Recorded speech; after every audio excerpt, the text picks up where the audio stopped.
पाँच सुपारी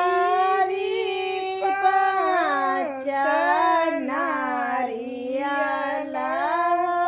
बाबा बीरबल लगाए 10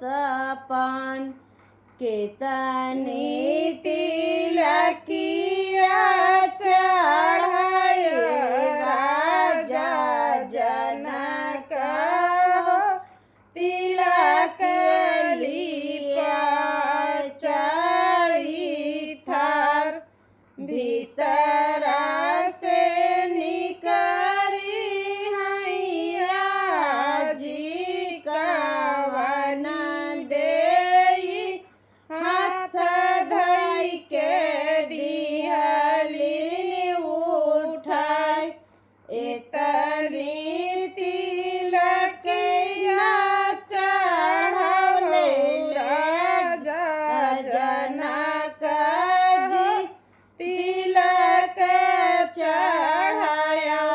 बड़ी थोर गारे से आवे हैया जाओ कवन राम सुन धन बिनती हमार बड़े बड़े राजा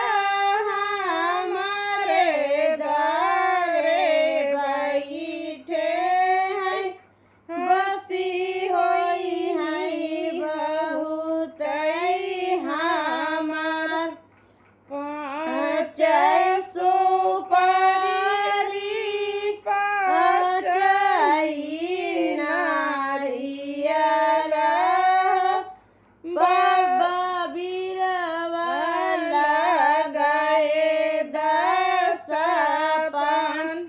कितना से निकली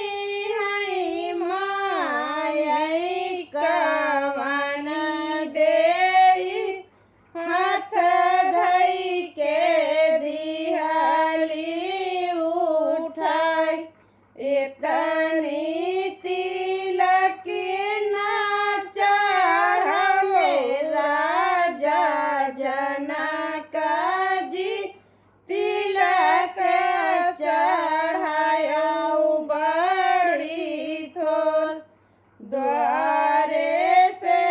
आए हैं पाई कवन देई सुन धन बिनती हमार बड़े